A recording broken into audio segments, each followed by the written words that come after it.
Salut Laurent, écoute, c'est en train de streamer. Écoutez, bonjour tout le monde, bonjour à celles et ceux qui nous écouteront peut-être en replay. Bonjour à celles et ceux qui sont parmi nous et bonjour à celles et ceux qui nous regardent depuis les réseaux sociaux pour une nouvelle masterclass avec mon comparse Laurent Hanné. J'espère que tu es en pleine forme, Laurent. Salut Olivier, bonjour à toutes et à tous, en pleine forme effectivement. Bon, bah écoute, super. On va parler aujourd'hui de satisfaction client. Comment enchanter nos clients pour capitaliser dessus et déclencher le fameux bouche à oreille notamment. Mais tu vas nous en parler peut-être un peu plus dans quelques instants. Pardon. C'est vrai que quand on a préparé cette masterclass ensemble, ça m'a fait penser à une conférence que j'avais animée il y a quelques années au sein d'une association qui s'appelle les DCF, les dirigeants commerciaux de France, où on avait fait une intervention sur tous vendeurs. Et tous vendeurs, je trouvais que ça illustrait bien notamment le sujet du jour, c'est-à-dire que dans la relation client, dans la satisfaction client, il y a cette notion de relation qui est très forte et finalement, toutes les étapes du contact, du point de contact avec le client, avant qu'on signe et puis après dans la réalisation, mais en fait, chaque étape, chaque point de contact est une opportunité pour faire vivre à nos clients une expérience en toute humilité mémorable. Et c'est en ça que je trouvais la conférence intéressante. Alors pourquoi on est là, Laurent, aujourd'hui? On est dans cette masterclass dans le cadre du programme Croissance pour tous, programme que tu as développé il y a maintenant 3 ans, Laurent, et que j'ai rejoint avec toi il y a quelques années. Alors, où est-ce qu'on tire notre légitimité? Nous, ça fait maintenant plus de 15 ans qu'on accompagne les TPE, les PME pour les aider à se développer grâce au digital, et Croissance pour tous a vraiment pour vocation d'aider les petites structures, les indépendants à pérenniser leur activité avec un modèle qui est la marque de fabrique de Croissance pour tous, le MAC, le modèle d'activation de croissance, qui repose sur 4 piliers stratégiques. Alors ceux qui nous suivent, ça va peut-être commencer, on espère, à vous parler, mais il est vrai que bah, la puissance du modèle repose sur l'activation des 4 piliers de l'acquisition à l'optimisation. Et on va faire aujourd'hui un focus sur un des 4 piliers et la magie du modèle, pour en avoir déjà parlé plusieurs fois. La magie du modèle repose bien évidemment sur l'activation des 4 piliers en même temps. Et souvent, quand on croise des entrepreneurs, des petites structures, ben on s'aperçoit que beaucoup d'énergie, beaucoup d'efforts sont investis dans tout ou partie du modèle. Et rares sont les organisations qui arrivent de manière cohérente, structurée et dans la durée à activer les 4 piliers. Et quand on active les 4 piliers en même temps, là c'est, j'ai envie de dire, Laurent, je pense que tu ne me contrediras pas, c'est mathématique et ça permet petit à petit de effectivement pérenniser et stabiliser sa croissance. Dans le cadre de notre programme, vous avez différents types d'accompagnement, bien évidemment. Alors, ces masterclass, elles sont ouvertes au grand public.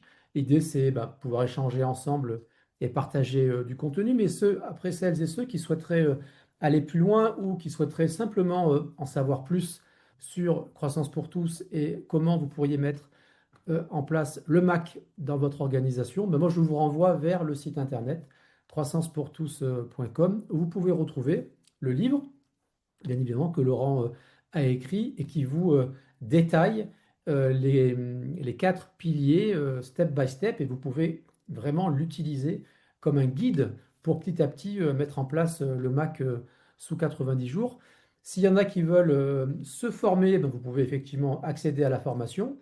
On peut, moyennant un rendez-vous préalable également, vous pouvez solliciter Laurent ou moi pour du coaching personnalisé, hein, dont on vous prend par la main pendant 3 mois et on va vous accompagner sur tout le processus. Et puis s'il y en a qui veulent sous-traiter l'intégralité du modèle, on peut passer bien évidemment par l'agence et on se fera un plaisir de vous aider. Alors Laurent, on va parler fidélisation client. On parlera en fin de session, on vous annoncera la prochaine masterclass avec un sujet, vous allez voir, qui est passionnant. Mais ça, on en reparlera en fin de session. Alors c'est vrai que la satisfaction client, ça va de soi, hein, c'est du bon sens quand on en parle. Mais là encore, on s'aperçoit que, même si souvent, bien évidemment, elle est bien faite et les clients sont globalement satisfaits d'un service, d'un produit, ce que moi j'aime bien dans le titre de la masterclass, c'est cette notion de fidélisation durable et comment du coup on peut dans la durée capitaliser dessus pour faire en sorte finalement que les clients vont peut-être pouvoir nous recommander ou commander d'autres produits, etc., etc. Laurent, j'espère que tu as la forme.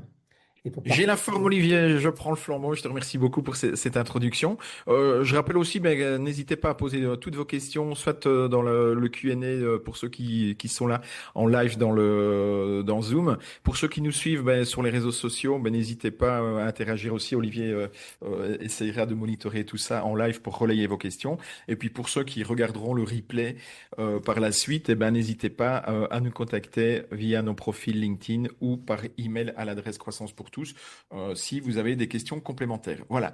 Donc aujourd'hui, comme Olivier l'a annoncé en introduction, on va se focaliser sur le troisième pilier de croissance, qui est la fidélisation. Alors, pourquoi est-ce que c'est important? Ben, c'est important parce que on a vu que sur la base du modèle d'activation de croissance qu'on vous partage et qu'on vous incite, et qu'on vous invite à appliquer dans votre entreprise, il y a quatre piliers de croissance. Or, la plupart des entreprises vont être focalisées sur le premier, voire les deux premiers piliers de croissance. Ce qui est très bien, mais quand on ne travaille que les deux premiers piliers de croissance, on ne travaille que la moitié du cycle de vie client. D'accord. Et en plus, les deux premiers piliers, c'est des piliers qui coûtent énormément cher, donc qui demandent des budgets pour pouvoir être activés. Ça demande la mise en place de campagnes, d'actions, de participation à des salons, des foires, de la publicité en ligne, enfin toutes des actions marketing qui vont demander du budget. Par contre, les actions qu'on peut mettre en place pour augmenter la fidélisation et augmenter l'optimisation. On parlera d'optimisation dans 4 semaines. Aujourd'hui, on va rester focus sur la fidélisation. Mais ces actions-là, bien souvent, elles ne demandent pas beaucoup de budget, voire pas du tout de budget. Or, quand elles sont mises en place, elles ont un impact, elles peuvent avoir un impact sur la croissance de votre entreprise, aussi important que les deux premiers piliers. Voilà. Et donc, ce qu'il faut bien comprendre, c'est que ces quatre piliers qu'on vous présente, l'attraction, la conversion, la fidélisation, l'optimisation, c'est pas un choix à faire, je vais travailler l'un ou l'autre. Pour pouvoir mettre en place, aller chercher une croissance forte de façon durable, vous devez activer les quatre piliers simultanément. D'accord? Donc voilà pourquoi c'est important. Et ce qu'il faut comprendre, c'est que quand on parvient à tirer un visiteur et à le transformer en lead, à le qualifier, à le convertir en client, c'est déjà un travail de longue haleine. On est content, mais ce qu'il faut comprendre, c'est que quand on a fait ce travail-là, le client, lui, il n'est jamais qu'à la moitié de son cycle de vie. D'accord? Ça veut dire qu'il y a encore l'autre moitié, d'accord, qui est d'en faire un client satisfait. Ben oui, c'est pas évident. On croit que c'est évident, mais non, ce n'est pas évident. Il faut pouvoir après le fidéliser, et seul un client satisfait est fidélisable.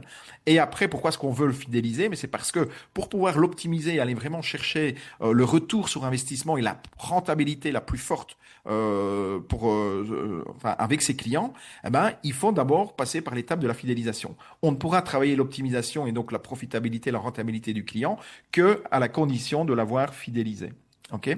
Et donc, bien souvent, les gens, ils s'arrêtent. On pense que parce qu'on a converti le prospect en client, le travail, il est fait, et on a tendance à retourner en début de tunnel pour retravailler l'acquisition et essayer d'attirer d'autres prospects, les nourrir, les qualifier, les convertir, etc. D'accord? Donc ça, c'est une erreur dans laquelle beaucoup d'entrepreneurs et de solo-entrepreneurs tombent dedans et sur laquelle on veut attirer votre attention. Donc un client converti n'est jamais qu'à la moitié de son cycle de vie et il n'est jamais qu'au début de ce qu'il peut générer comme chiffre d'affaires et comme profitabilité à votre entreprise. Donc c'est capital de travailler les quatre autres étapes du cycle de vie client. Alors, on va voir aujourd'hui ben, justement comment travailler les étapes 5 et 6 du troisième pilier fidélisation. D'une part, la satisfaction client et d'autre part, la fidélisation client. Alors, tout ce que je vous partage là se trouve dans le livre que Olivier a présenté en introduction, que je vous présente ici. Voilà, qui est vraiment très beau, très lourd, c'est du costaud. Ouais, on ne le voit pas bien, on ne le voit pas bien avec le fond d'écran. Mais voilà, ceux qui veulent vraiment mettre en place le Mac et avoir beaucoup plus d'informations sur toutes les techniques, toutes les étapes, etc., vous pouvez commander le livre sur le site internet Croissance pour tous. Voilà. Donc tout ce que je présente là est accessible par ailleurs en dehors de la masterclass. Alors, comment satisfaire ses clients? Et j'ai barré volontairement le terme satisfaire parce qu'aujourd'hui, satisfaire ses clients, c'est plus suffisant. On est dans des marchés ultra concurrentiels et un client satisfait, eh bien, c'est plus une raison ou c'est plus suffisant pour le garder. Voilà, un client satisfait et nous-mêmes on l'est avec certaines marques, certains fournisseurs, certains prestataires, certains commerçants. On n'a rien à reprocher et malgré tout, on va quand même commettre des infidélités par rapport à cette marque, à ce commerçant. Voilà. Pourquoi? Parce qu'on est sursollicité, tout simplement. Et donc aujourd'hui, la satisfaction client, elle est indispensable parce que la fidélité n'est jamais que la conséquence d'une satisfaction client. Si vous voulez fidéliser vos clients, la seule façon de faire, c'est d'augmenter la satisfaction de vos clients. Mais aujourd'hui, la satisfaction n'est plus suffisante. Il faut viser ce qu'on appelle l'enchantement client. Alors, c'est quoi l'enchantement client? Eh bien, c'est finalement créer ce qu'on appelle l'effet wow. Ce qu'il faut, c'est identifier toutes les interactions que votre client a avec votre entreprise tout au long de son cycle de vie client. Donc, depuis le moment où c'est un visiteur sur votre site internet ou dans votre point de vente, au moment où il va laisser ses coordonnées, au moment où vous allez le nourrir, le qualifier, le convertir, etc. À chacune de ces interactions, vous devez vous poser la question, mais qu'est-ce que je peux faire en plus ou mieux pour que cette interaction-là soit vécue par mon client comme quelque chose de wow. D'accord? Donc l'effet wow, ça doit vraiment être une préoccupation de tous les jours. Et comme l'a dit Olivier, je ne sais plus le terme que tu as utilisé, l'affaire de tous, c'est ça? Tous vendeurs, la conférence qu'on Ouais, avait tous faite. vendeurs. Mais l'effet wow, c'est l'affaire de tous. Euh, vous avez beau mettre en place le meilleur marketing qui soit, la meilleure approche marketing vente. Si derrière vous avez un chauffeur-livreur qui est exécrable avec vos clients, vous perdrez des clients et ça va venir nuire à la fidélisation de vos clients. Même chose si vous avez une comptabilité qui est pas top ou si vous avez des rappels qui sont cassants, et voilà, qui sont même blessants pour les clients, etc. Il va y avoir des frictions en fait. Et donc chaque friction en fait, c'est un peu la contre-force à l'effet wow qu'on essaye d'obtenir à chacune des interactions. Et donc, ce qu'il faut comprendre c'est que, l'effet wow, c'est pas uniquement l'affaire de l'entrepreneur ou du responsable marketing dans la boîte. C'est peut-être lui qui doit être à la manœuvre, à l'initiative, mais c'est vraiment la responsabilité de tous les collaborateurs de la boîte dans tous les départements de la boîte. Et donc, peut-être que ça nécessite une petite formation, une sensibilisation à ces aspects-là. Mais en tout cas, vous, en tant qu'entrepreneur, votre responsabilité, c'est d'identifier quels sont les différents points de contact dans mon cycle de vente et mon cycle de delivery que j'ai en fonction de mon produit, de mon service, quels sont les différents points de contact? Et pour chacun de ces points de contact-là, comment est-ce que ça se passe aujourd'hui? Et qu'est-ce que je pourrais mettre en place pour que demain, le client ait une expérience qui soit améliorée et qui ait réellement un effet wow qui soit créé?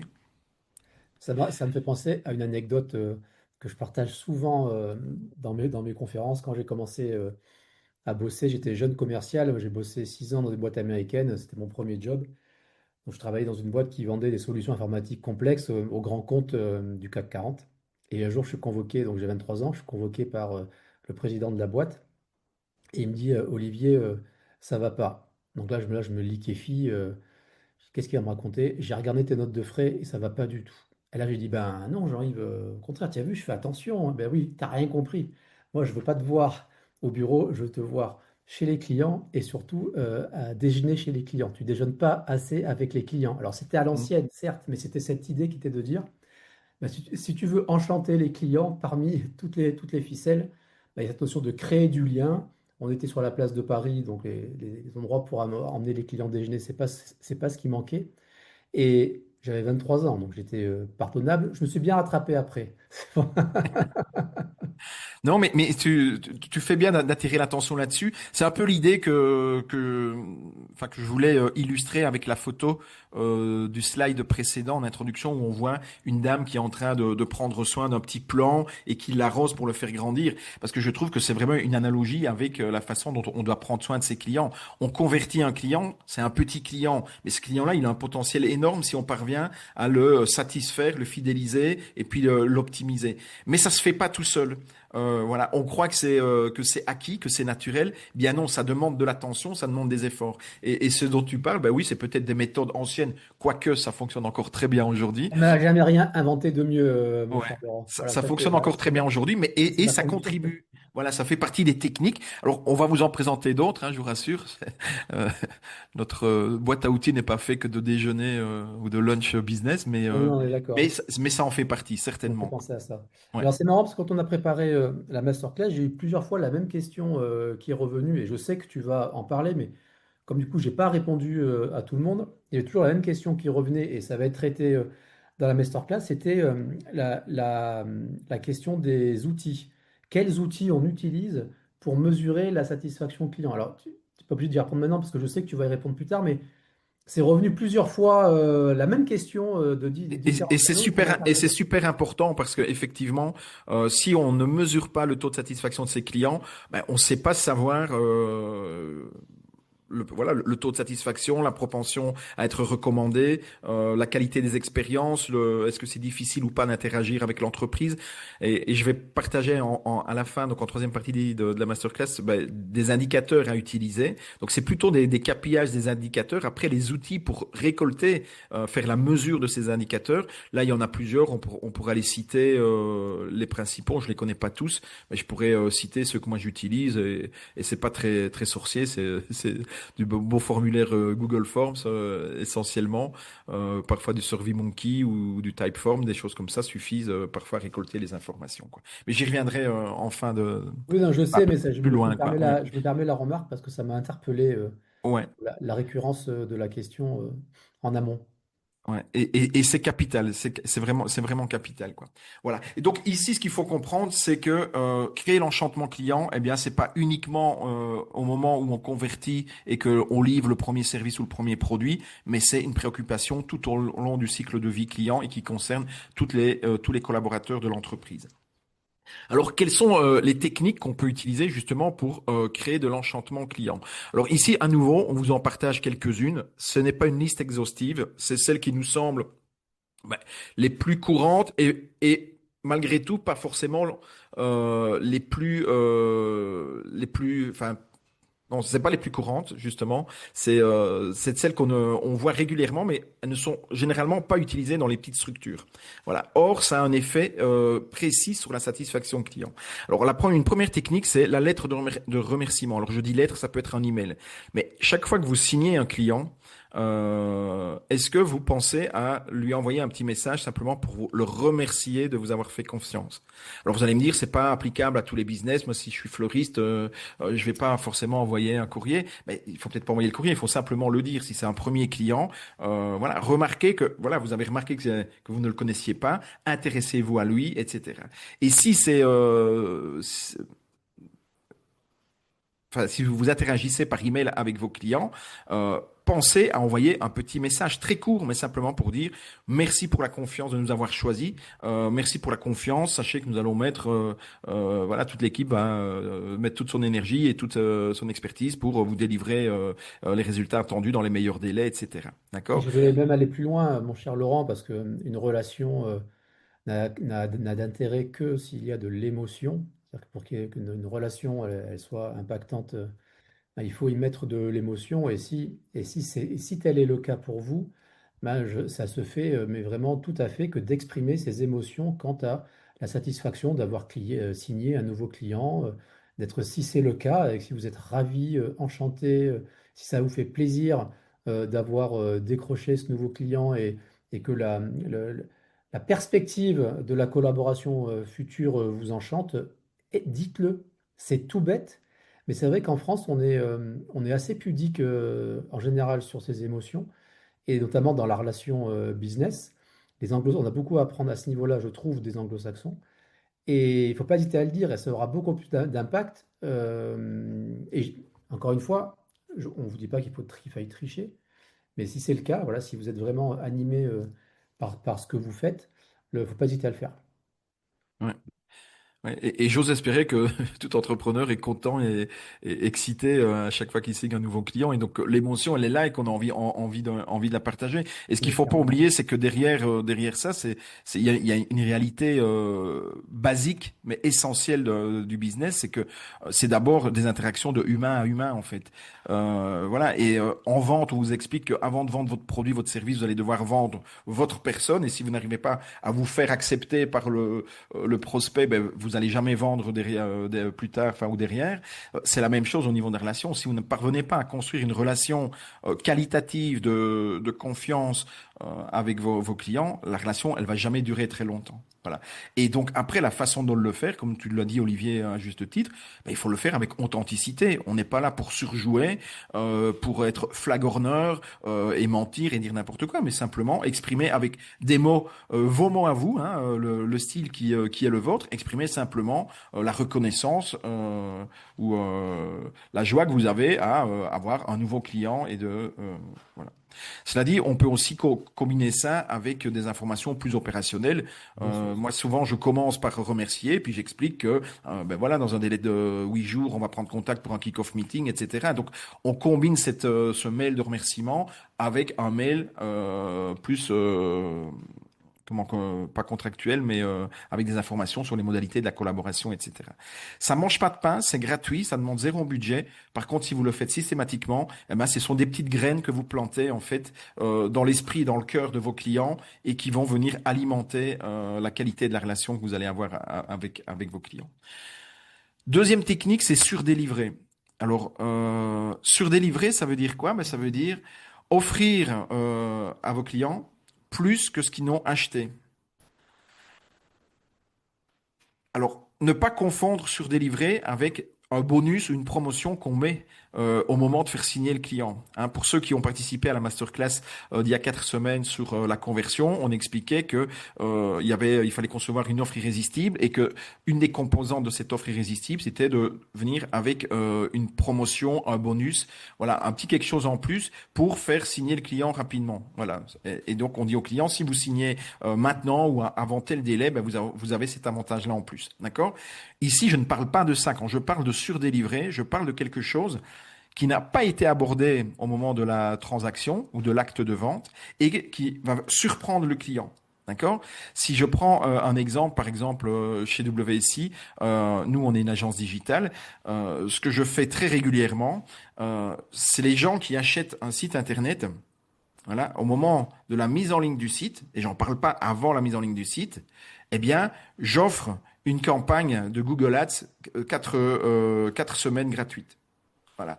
Et le client, je veux dire, est surpris. Alors moi, ça me prend un petit peu de temps ou un petit peu de temps à mes équipes. Maintenant, souvent, on exploite un voucher que Google met à disposition aussi pour offrir du budget ads. Et puis, vous verrez que par la suite, quand c'est bien fait, en fait, c'est à la fois une technique pour satisfaire, surprendre, créer l'effet wow, mais on est déjà en fait en train d'amener aussi de l'optimisation avec de l'upselling, du cross-selling, puisque le but, c'est de montrer gratuitement ce qu'on peut amener comme résultat avec ces campagnes de Google Ads. Et si on a délivré des résultats, au bout de 4 semaines, le client va vouloir continuer. Et à ce moment-là, on lui remet une offre d'accompagnement et d'optimisation des campagnes. D'accord? Et donc, surdélivrer. Et tout le monde est capable de trouver une façon de surdélivrer. Voilà. Je sais que dans les entrepreneurs que j'accompagne, il y en a parfois qui disent, mais moi je suis sophrologue, voilà, je suis dans tel métier, je vends pas des produits, je peux pas dire, je donne un échantillon en plus de ceci ou de cela. Je vous assure que en brainstormant 5 minutes, on peut trouver très facilement plusieurs idées de façon de surdélivrer. D'accord? Et c'est vraiment quelque chose qui va créer l'effet wow. Ok? Troisième technique, c'est les quick wins. Donc, en fait, vous savez que personne n'achète un produit ou un service pour le produit ou le service en tant que tel, mais pour les avantages ou les bénéfices que le produit ou que le service va leur apporter. Et il se fait que dans certains métiers, eh bien, le délai entre le moment où on achète le produit ou le service et le moment où on va en recevoir les avantages des bénéfices, mais ça peut être plus ou moins long. De nouveau, si je reprends l'exemple d'une agence digitale telle que WSI, ben, on signe des clients qu'on accompagne à l'année pour mettre en place des stratégies de croissance. Ben, entre le moment où on signe et puis le moment où les résultats vont se voir, ben, il se passe plusieurs semaines et souvent plusieurs mois. D'accord? Forcément, c'est très long pour un client. Il a tout le temps de douter, de se demander s'il a bien fait, si c'est les bonnes techniques, si c'est le bon prestataire, etc. Donc, il faut pouvoir très rapidement le rassurer et venir avec des résultats tangibles qui le rassurent et démontrent que eh bien, la solution, donc le produit ou le service qu'il a acheté, délivre bien les résultats qu'il en attend. D'accord? Euh, de nouveau, c'est propre à chaque métier. Voilà. Nous, j'en parlais des campagnes Google Ads qui sont offertes pour surdélivrer, mais ça permet aussi d'amener des quick wins en fait. Parce qu'une fois qu'on met un site internet en ligne, qu'est-ce que l'entrepreneur ou le commerçant il veut rapidement? Il veut voir du trafic sur son site. Voilà. Le SEO, ça prend du temps. D'accord? Bien sûr qu'on fait du SEO, mais les résultats, on les aura au bout de plusieurs mois, généralement. Tandis que avec le Google Ads, c'est du jour au lendemain. En 24 heures, on génère du trafic qualifié et généralement, les premières conversions arrivent assez vite. D'accord? Donc, on voit que on ne choisit pas le produit ou le service qu'on offre pour surdélivrer ou comme Quick Wins de façon, je veux dire, aléatoire. D'accord? Alors, j'ai une première question piège, Oui. Charles. Vas-y, piège-moi, piège-moi. Pour rebondir sur le surdélivré, j'ai un internaute qui me dit, mais souvent, on nous a appris, on nous dit que ben, quand on offre un service ou quand on donne un produit ou un service, ça dévalorise le service concerné. Est-ce qu'il n'y a pas un risque, du coup, en surdélivrant, c'est-à-dire en offrant des choses, de dévaloriser le service? Tu réponds quoi à ça? Alors, non, pour moi, là, c'est clairement non. Maintenant, ce que je n'ai peut-être pas expliqué, enfin pas dit, c'est que il faut qu'il y ait un ratio, un rapport de coût aussi entre ce qu'on offre pour surdélivrer par rapport à la valeur du service. Là où ça peut être, imaginons que si la personne achète pour 100 euros ou 1000 euros et que vous surdélivrez en offrant quelque chose pour 100 ou 1000 euros, forcément, il y a une disproportion et qui peut, je veux dire, nuire un petit peu et dévaloriser le produit, le service. Donc ça, c'est une première réponse.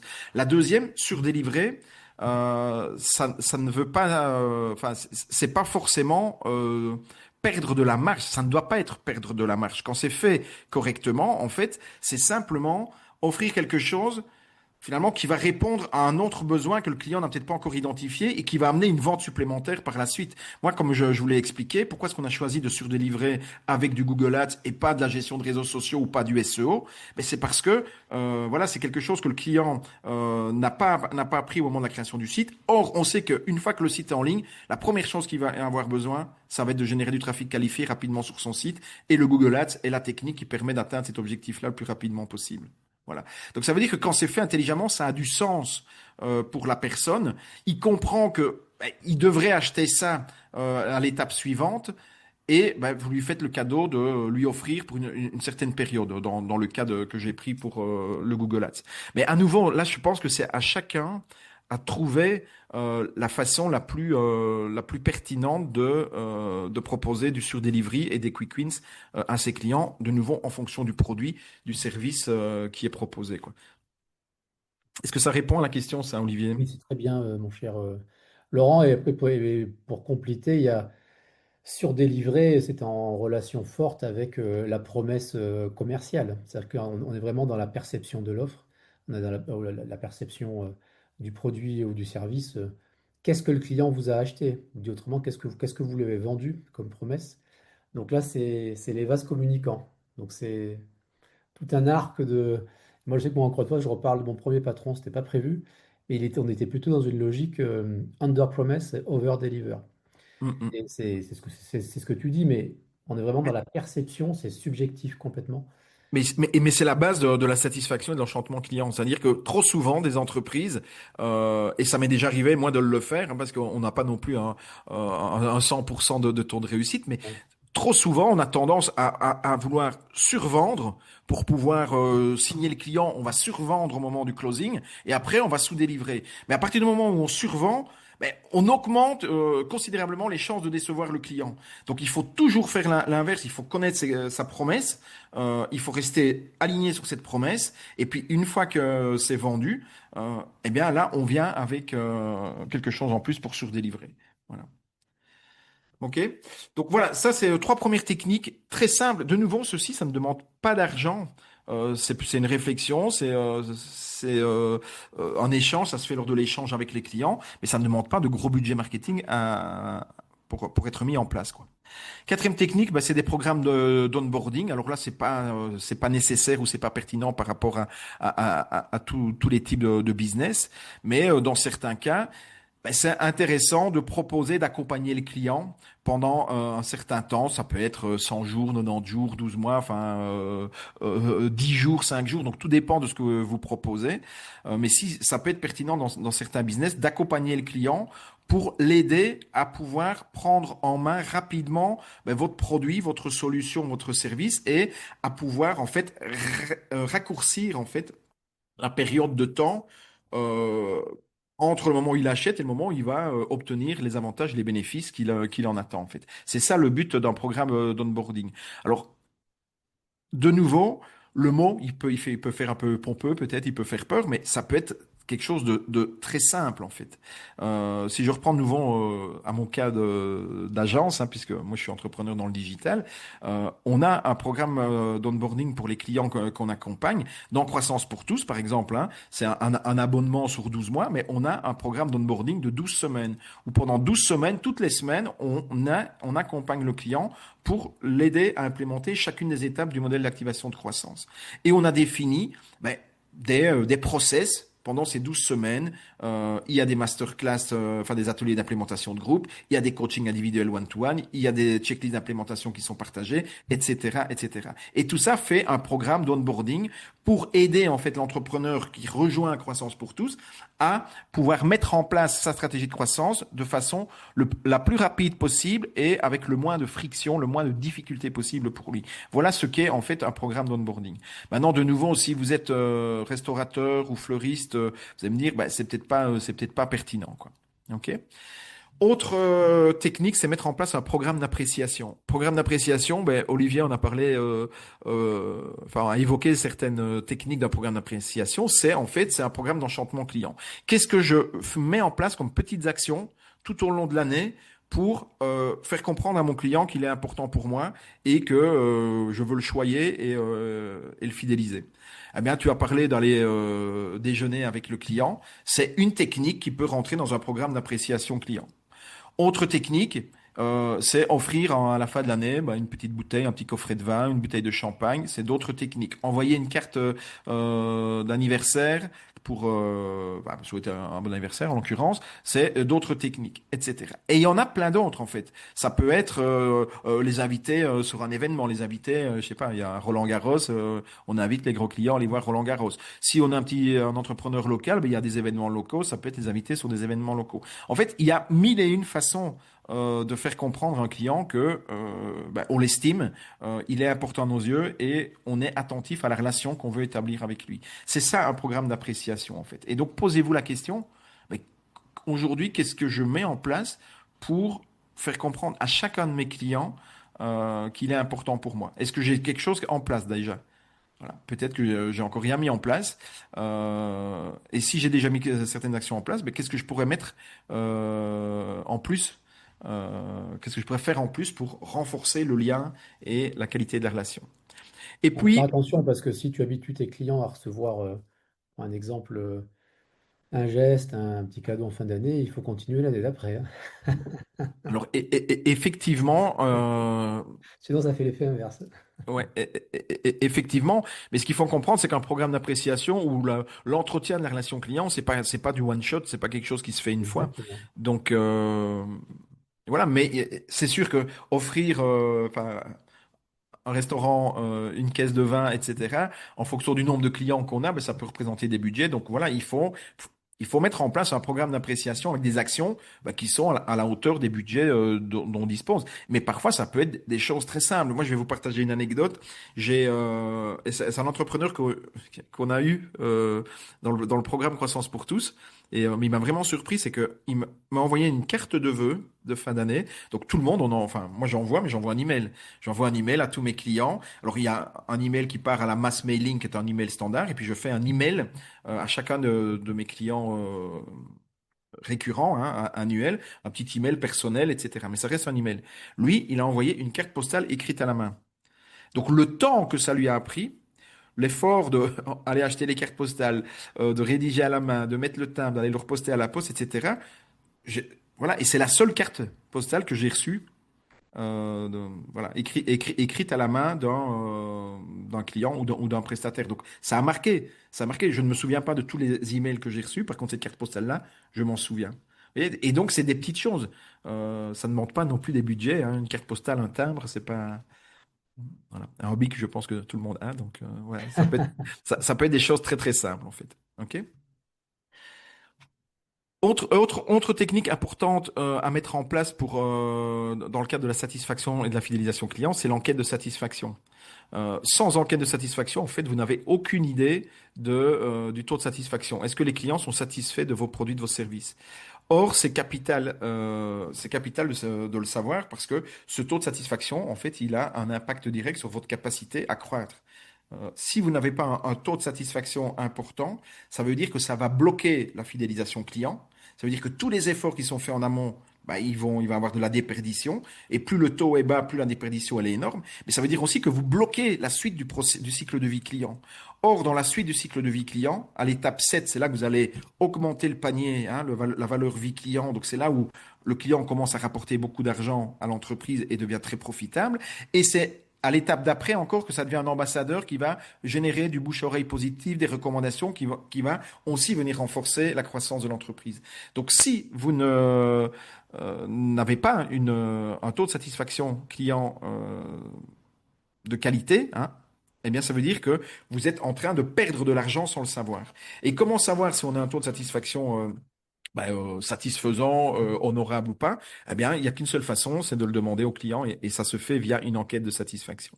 Donc, mettre en place une enquête de satisfaction, c'est un indispensable dans la mise en place d'une stratégie marketing-vente et pour tout entrepreneur. Et aujourd'hui, il n'y a plus aucune barrière technique pour le faire, ni de connaissances. Il y a des outils gratuits en ligne, je pense à Google Forms, mais il y en a d'autres qui permettent de le faire. Il y a des modèles d'enquête qui sont aussi disponibles en ligne. Donc voilà, ça c'est posez-vous la question, est-ce qu'aujourd'hui vous avez une enquête de satisfaction qui est en place de façon systématique pour mesurer le taux de satisfaction. Et vous allez voir que quand vous mettez en place cette enquête de satisfaction, en fait, vos clients vont vous dire directement ce que vous devez améliorer. En fait, ça devient finalement la base de votre R&D interne. C'est eux qui vont vous dire ce sur quoi vous devez travailler pour accroître la qualité du service et donc la satisfaction, la fidélisation, l'optimisation, les recommandations, etc. quoi. Voilà, ça c'était 6 techniques euh, qui sont à la disposition de l'entrepreneur pour augmenter le taux de satisfaction client. À nouveau, je le redis, c'est important puisque la fidélité client n'est jamais que la conséquence de la satisfaction client. Donc, si vous voulez augmenter la fidélité de vos clients, vous devez augmenter le taux de satisfaction et l'enchantement client, tout simplement. Alors, dans les techniques qu'on peut aussi mettre en place pour renforcer la fidélité client, il y a bien sûr la mise en place d'un service client. Alors, quand je parle de service client, je ne veux pas dire nécessairement engager une personne ou des personnes temps plein pour occuper cette fonction. Ça veut simplement dire communiquer de façon claire à vos clients la façon de communiquer avec l'entreprise s'il y a un besoin, une question, une réclamation, etc. D'accord? De nouveau, si je reprends l'exemple de l'agence, mon agence, c'est une petite structure. Je n'ai pas une personne temps plein pour occuper la fonction je veux dire, service client. Par contre, les clients reçoivent dès le début de la collaboration un email avec toutes les personnes de contact en fonction des thématiques. Si c'est ça a à voir avec la stratégie, c'est telle personne. Si ça a à voir avec l'opérationnel, c'est une autre personne. Si ça a à voir avec la facturation, la comptabilité, c'est une autre personne. Et donc la personne sait très clairement qui elle doit contacter en fonction de son besoin, de sa question, de ses questions, de sa problématique. C'est aussi simple que ça, en fait, mettre en place un service client. Donc service client ne veut pas dire apanage des grosses structures qui peuvent engager des ressources temps plein. C'est pas le cas. Autre initiative qui peut être mise en place, c'est la mise en place d'un Customer Success Manager. Alors, c'est quoi un Customer Success Manager? C'est une personne qui a pour rôle de veiller à la satisfaction des clients. C'est quoi la différence entre un service client et un Customer Success Manager? Le service client, il va être réactif, c'est-à-dire que il va attendre qu'un client vienne vers lui, pose une question, pose une réclamation, signale un problème, etc. Et il va y répondre et trouver la solution à la problématique du client. Ça, c'est le rôle d'un service client. Le Customer Success Manager, on va beaucoup plus loin. C'est-à-dire qu'on a une personne qui est proactive, qui va aller vers le client pour s'assurer que tout se passe bien, qui va l'accompagner et le prendre par la main pour l'aider à atteindre les objectifs qu'il veut atteindre avec le produit ou le service qu'on lui a vendu de la façon la plus rapide et avec le moins de problèmes et de frictions possibles. Donc, c'est deux choses différentes. OK? Autre technique, évidemment, c'est la mise en place d'un programme de fidélité. Donc là, je ne vais pas m'étendre là-dessus. Il y a 1000 façons de mettre en place des programmes de fidélité. Et puis, autre initiative qui peut aussi être mise en place et que moi, je vous invite vraiment à faire, c'est mettre en place une enquête client perdu. Voilà. Chaque fois que j'ai un client qui me quitte, et malheureusement, ça m'arrive. Ça euh, t'arrive, Laurent? Ouais, Vraiment? malheureusement, ça m'arrive pour différentes raisons, bonnes et mauvaises. Il y a deux cas de figure. Soit ce sont des clients, je veux dire, chez qui on délivre des résultats, mais à un moment ils internalisent. Donc, on a mis en place la stratégie digitale, ça fonctionne, ils internalisent pour des questions de coûts. Ou autre cas de figure, on n'a pas su amener le retour sur investissement suffisant, et donc le client ne poursuit pas ou ne poursuit pas en tout cas avec l'ensemble de la stratégie, des techniques et de leviers qui ont été mis en place. Mais à chaque fois, posez la question à votre client qui vous quitte. Pourquoi il vous quitte? Alors ça peut se faire de façon informelle via un échange téléphonique, un échange de mails, ou de façon plus formelle via un petit questionnaire. Mais c'est eux qui vont vous dire les raisons. Et avec le temps, vous allez voir peut-être des récurrences et donc ça va attirer votre attention sur des points sur lesquels vous devez retravailler au niveau de peut-être du prix, de la façon de délivrer le service, dans la réactivité, dans les délais. Enfin voilà, c'est les clients qui vont pointer du doigt ce qui ne leur convient pas, et donc ça va mettre en lumière les aspects sur lesquels vous devez travailler au niveau de votre entreprise. Donc pour moi, c'est une mine d'or en fait. Voilà. Alors qu'un client satisfait, il vous dit pas pourquoi il est satisfait. Alors on est content, hein. Attention, je ne dis pas que je veux des clients, je veux perdre mes clients, mais je veux dire, un client perdu, souvent, apporte beaucoup plus à l'optimisation de l'entreprise qu'un client satisfait, parce qu'il va exprimer la raison de sa défection, en fait. Voilà. Donc voilà des techniques qui peuvent être utilisées pour renforcer la fidélisation de ses clients. Alors comment mesurer la satisfaction et la fidélité des clients? Alors là aussi, il y a différents indicateurs qui sont présentés dans le livre. Je vais me focaliser ici sur les principaux d'entre eux. Il y a des indicateurs qui vont mesurer la satisfaction des clients, et puis il y en a d'autres qui vont permettre de mesurer la fidélité des clients. Alors, au niveau de la satisfaction des clients, tout d'abord, il y a trois indicateurs secondaires et un indicateur principal. L'indicateur principal, c'est quel est le nombre de clients satisfaits. Voilà, donc de nouveau, si vous n'avez pas mis en place d'enquête de satisfaction client, vous n'allez pas pouvoir obtenir de chiffres, et donc vous n'aurez aucun KPI, ou aucune mesure en tout cas pour vos indicateurs de performance. Donc on obtient ces chiffres-là et la réponse à ces questions-là via une enquête de satisfaction.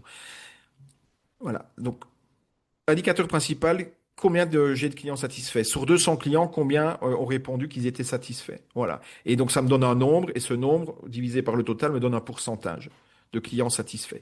Ça, c'est le minimum à connaître. Après, il y a trois indicateurs secondaires pour le taux de satisfaction client. Il y a ce qu'on appelle le CSAT. Alors, je m'excuse pour ces acronymes barbares. C'est des anglicismes, mais j'ai pas mieux à vous proposer en français. Donc, je vais vous les présenter en anglais, tels qu'ils sont utilisés et tels que vous pourrez les retrouver éventuellement aussi sur le web ou dans ChatGPT si vous souhaitez creuser un petit peu ces indicateurs-là. Le premier indicateur, c'est ce qu'on appelle le CSAT. Le CSAT, donc c'est Customer Satisfaction, c'est le taux de satisfaction client. D'accord? Le taux de satisfaction client, il se mesure comment? Eh bien, on prend le nombre de réponses positives sur le nombre total des réponses. Et donc, on va poser à la question au client, sur une échelle de 1 à 10, êtes-vous satisfait mon produit ou de l'entreprise. À noter qu'on peut avoir des enquêtes de satisfaction globales par rapport à une marque, à une entreprise, ou on peut avoir des enquêtes de satisfaction plus spécifiques par rapport à un type de service, etc. Donc ça, il faut adapter en fonction du sujet de l'enquête de satisfaction. Mais on va te poser la question, voilà, de façon générale, comment êtes-vous, voilà, dans quelle proportion êtes-vous satisfait de notre produit, de notre service, de notre marque? Et les gens vont répondre entre 1 à 10. D'accord? Et donc, on va prendre toutes les réponses positives, donc positives et très positives, d'accord? Et on va diviser par le total des réponses. Et ça va donner un chiffre. Et donc, si on regarde ici la petite simulation là dans le coin inférieur droit, ben, on voit que si je prends toutes les réponses positives, et il y en a 6 qui sont très satisfaits, 45% qui sont satisfaits, 6 plus 45, ça fait 51%, divisé par 100 fois 100, ça fait 51. Donc, j'ai un taux de satisfaction client de 51%. OK? Voilà, ça c'est un indicateur que toute entreprise devrait connaître. OK? En sachant que en dessous de 80%, on estime que c'est pas bon. C'est-à-dire que c'est très moyen. Donc ici, dans l'exemple qui est mis là, avoir un XAP de 51%, bah, ça veut dire qu'il y a du travail à faire parce qu'on ne délivre pas une bonne expérience client. Alors, deuxième indicateur, c'est le NPS, le Net Promoter Score. Vous avez déjà tous reçu un email qui vous demande dans quelle mesure recommanderiez-vous notre produit, notre marque, notre entreprise, notre service à votre entourage ou à vos collègues, etc. D'accord? Ça permet de mesurer en fait ce qu'on appelle le taux de propension à être recommandé. Et pourquoi est-ce que c'est important? Ben, c'est parce que le XAT qu'on a vu avant, il donne un éclairage sur l'expérience passée du client. D'accord? Donc ça donne une expérience sur une mesure de l'expérience passée du client avec votre entreprise. Par contre, le NPS, lui, il va donner un éclairage sur dans le futur. Quelle est la propension que le client, en fait, vous recommande et donc vous amène dans le futur d'autres clients potentiels. Donc ça permet déjà de mieux voir, en fait, la santé d'une marque ou d'une entreprise par rapport à sa capacité à générer du business dans le futur. Alors, comment est-ce qu'on calcule ce NPS? Donc là, on va poser la question, hein, dans quelle mesure recommanderiez-vous notre produit, notre service à votre entourage? Et là, on ne prend que les promoteurs moins les détracteurs. Les promoteurs, c'est les personnes qui répondent 9 ou 10. C'est-à-dire que quelqu'un qui dit moi je mets 7 sur 10, est-ce que vous recommanderiez WSI à votre réseau? Ben, un entrepreneur ou un client qui met 7 ou 8 sur 10, en fait, c'est considéré comme neutre. Voilà, c'est un peu la formule de politesse, mais la personne, elle n'est pas vraiment enchantée. Voilà, on n'a pas réussi à enchanter la personne, donc on considère que ce n'est pas un promoteur ou un ambassadeur de la marque. D'accord? Donc, pour cet indicateur, il n'y a que le 9 et le 10 qui ont vraiment une valeur. Et donc, on obtient le score NPS comment? Ben, on prend les promoteurs. Dans ce cas, l'exemple ici, hein, c'est 13% des répondants qui ont répondu 9 ou 10, donc 13% de promoteurs. Par contre, les détracteurs, donc ceux qui ont répondu entre 1 et 6, il y en a 40%. 13 moins 40, ça fait moins 27. J'ai un NPS de moins 27. Voilà. Et le NPS, il va de moins 100 à plus 100. Dès que c'est moins, ça veut dire que j'ai plus de détracteurs que de promoteurs. Et dès que c'est en positif, ça veut dire que j'ai plus de promoteurs que de détracteurs. Mais de nouveau, on estime qu'en dessous de 50, c'est que on n'offre pas une expérience client de qualité. Ça veut dire qu'il faut retravailler les différents aspects de l'effet wow aux différentes étapes de l'expérience client. Et si on a bien fait son enquête de satisfaction, l'enquête va nous dire sur quel aspect de l'expérience client on génère le plus d'insatisfaction. Ça peut être le prix, ça peut être la réactivité, ça peut être l'absence de service client, ça peut être une facturation pas claire. Enfin voilà, il y a plein de facettes en fait qui peuvent impacter ceci. Troisième KPI, celui-là, il est plus récent, il est moins utilisé, c'est ce qu'on appelle le CES, c'est le Customer Effort Score. Donc en fait, c'est le taux d'effort qu'un client a pour interagir avec votre entreprise. Et donc là, on va poser par exemple la question, donc c'est sur une échelle ici de 1 à 7, estimez-vous facile de commander nos produits? Estimez-vous facile de trouver l'information ou de contacter le service après-vente? Et vous allez comme ça évaluer différents aspects de votre offre service et de la relation client. Voilà. Et en fonction des réponses, mais ça va vous permettre d'identifier là où se trouvent des points de friction en fait dans l'expérience client. Ok. Voilà, ça, ce sont les trois indicateurs secondaires pour mesurer le taux de satisfaction client. Après, alors oui, on le mesure comment? Ben, ça, si je reprends l'exemple, on prend ici les pourcentages qui ont trouvé ça que c'était facile, donc dans ce cas-ci 1 et 2, moins ceux qui ont trouvé que c'était difficile, et les neutres, on n'en tient pas compte. Donc ici, on a 18 qui ont trouvé que c'était facile, voire extrêmement facile, enfin très facile, extrêmement facile. Il y en a 25 qui ont trouvé que c'était assez difficile, très difficile ou extrêmement difficile. 18 moins 25, ça fait un CS de moins 7. Donc de nouveau, on voit que c'est pas bon en fait. OK? Voilà un petit peu pour les principaux indicateurs de la satisfaction. Au niveau de la fidélisation, c'est beaucoup plus simple. L'indicateur principal, ben, ça va être le nombre de clients fidèles. Voilà. Généralement, on mesure ça sur une période de 12 mois. Donc, un client qui ne réachète pas au cours des 12 derniers mois, on estime que c'est un client qu'on a perdu.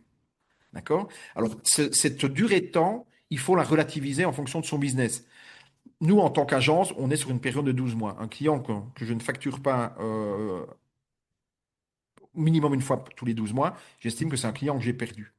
Ok. Pourquoi? Parce que c'est minimum un hébergement annuel qui serait la prestation minimale, c'est au moins une facture par an. Donc voilà. Maintenant, si je suis boulanger, par exemple, ben forcément, un an, c'est beaucoup trop long.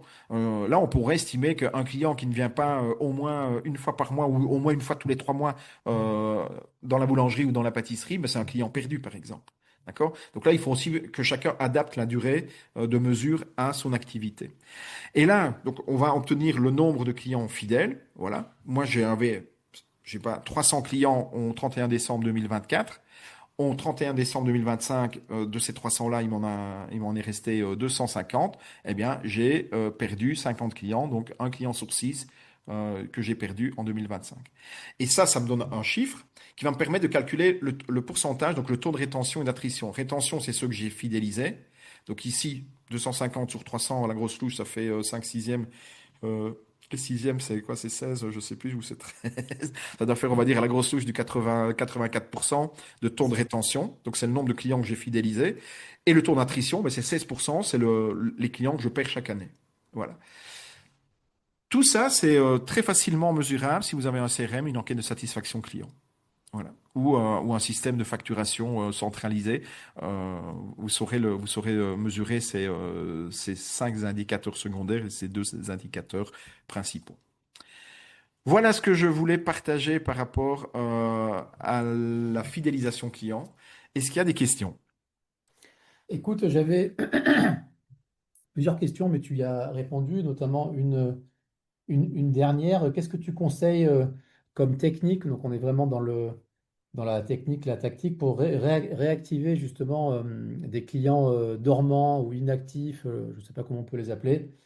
Est-ce qu'il y a des techniques particulières que tu recommandes ou des cas d'école, des cas concrets à partager de techniques pour réactiver les clients dormants?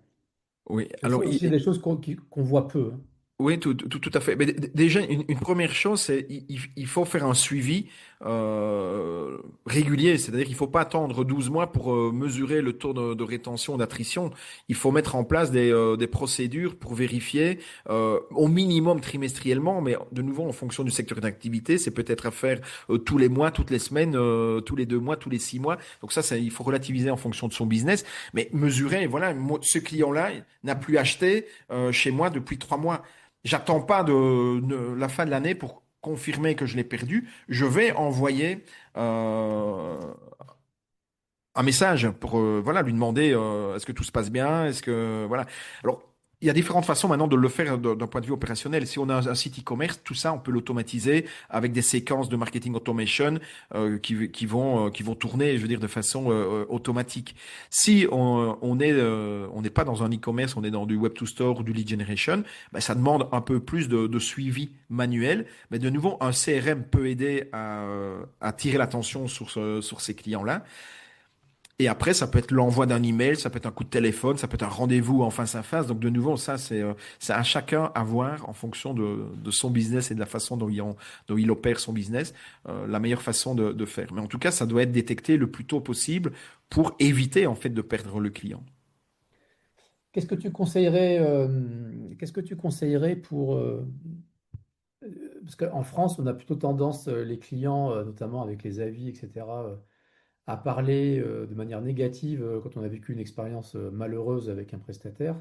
En revanche, quand on est satisfait, content, etc., c'est peut-être un peu moins automatique que d'aller recommander derrière. Qu'est-ce que toi, justement, tu recommanderais comme tactique pour inciter, maintenant que ben, on a nos KPI et qu'on sait qu'on a en parc, en base, des clients satisfaits, qu'est-ce que tu recommandes comme tactique pour justement inciter ces clients satisfaits à te recommander et t'apporter de nouveaux dossiers? Ouais.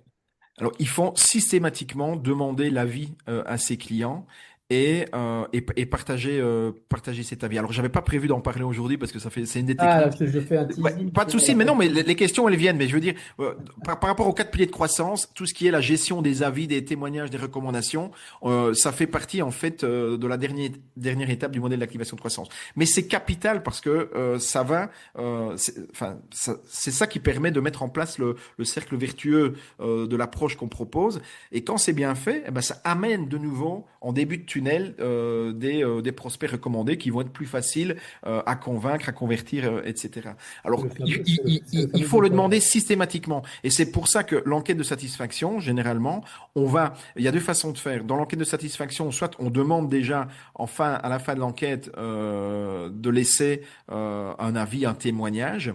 C'est une façon de faire. Autre façon de faire, c'est on attend les résultats de l'enquête et tous les clients qui ont répondu à la question, au taux de satisfaction 8, 9 et 10 et ceux qui ont dit qu'ils étaient prêts à nous recommander, on les recontacte pour les remercier d'avoir répondu et on leur demande s'ils acceptent de laisser un témoignage. Alors après, il y a différentes façons en fonction de la façon dont on fonctionne. Si on publie ces témoignages sur Google Ads, ben, on va envoyer le lien des avis sur sa page, sur sa fiche Google Maps par exemple, hein, enfin Google Business Profile. Si on est plutôt sur Facebook, on va le travailler différemment. Il y en a qui travaillent aussi avec des prestataires externes, Trustpilot, Trusted Shop et d'autres comme ça. Donc il y a différentes façons de le gérer d'un point de vue opérationnel, mais en tout cas c'est capital de systématiquement demander des avis et des recommandations à ses clients, en tout cas à ses clients satisfaits. Parce que comme tu l'as dit, si on ne le fait pas, il y a